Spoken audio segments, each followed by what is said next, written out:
Yo, what's going down, Green Screen Entertainment fans? Your homie Jay Green back right now with my thoughts and feelings on Sisu, Road to Revenge.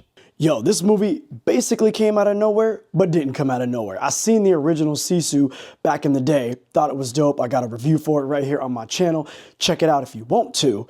But this movie came out of nowhere in the sense that that movie seems like it was pretty finite, like they weren't really going to be doing a sequel, but apparently it did well enough, so here we are with a sequel. Now, like I said, the original film I thought was dope, but it also was very finite in that he did what he had to do, he fought who he had to fight, and he got what he was trying to get. Story is done. This movie gives us a little bit more of that backstory that the original film maybe didn't have enough time for. This film introduces us to the main guy that put our protagonist on that path to being a one-man death squad.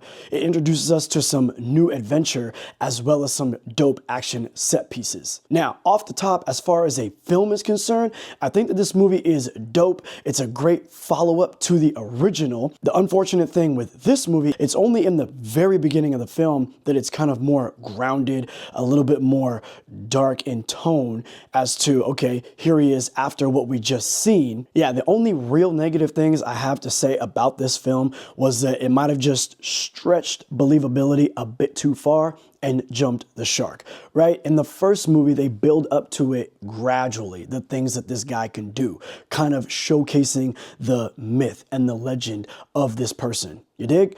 In this film, they take it a bit too far, much like the last couple Fast and the Furious films.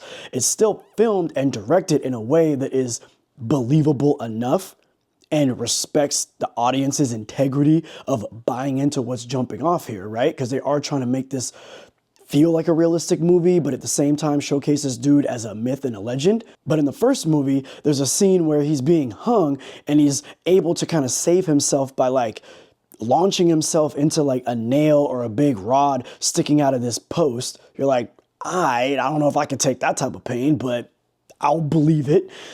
They show him going down in an airplane. I'm still not understanding how he was supposed to survive that shit, right? There's just those types of things, but there's only like maybe 3 of those things in the first movie, to my recollection at this time, right? In this movie, there's so many different things that this man will encounter that you're like, come on, man. He's doing this-ish for like 48 to 72 hours on this trek, on this journey. He's in the water. He's swimming from the depths of the ocean. He's in an airplane. He's all these different things. And he ain't had no creatine, no protein shake, electrolyte, nothing. Unbelievable. I understand the body can take a lot, but at some point in time, the body's just going to stop. Let's be real. I digress. Still dope as hell. So if you're the type of person out there who is just going to get taken out of a film because things are too unrealistic, maybe this one won't be for you. But I think I said that in my first review as well. Another thing that made this movie dope was Stephen Lang, right? Having Stephen Lang go up against this dude was a phenomenal choice, right? Number one, he fits in this world. You can see both of these guys in this world eventually meeting each other and going toe to toe. So Stephen Lang, I felt, brought the heat. He brought that sinister vibe that he don't give a F about no one but himself. He's willing to kill any and everybody in his path to victory, whatever that victory may be, and definitely doesn't hold any punches when it comes to taunting our hero. I'm talking about explaining what he did specifically to this dude's family while he's got him like chained up. And I ain't seen no harsh ass shit like that since Gladiator, when Commodus was telling Maximus what them guards done did to his family. Yikes. Now, Sisu Road to Revenge sees the return of Jomari Helander as writer and director, and I think he did a great job continuing to build out the lore and the mythology of this dude and what he's been through. Now, like I say, we know what we're going to this movie for. We're going to see some blood, some guts, some nastiness, and some straight up revenge, right? And he gave us just that. But what I would hope for, because like I said, this movie does jump the shark a little bit. It's like, I'm almost checked out from what we got going on right here.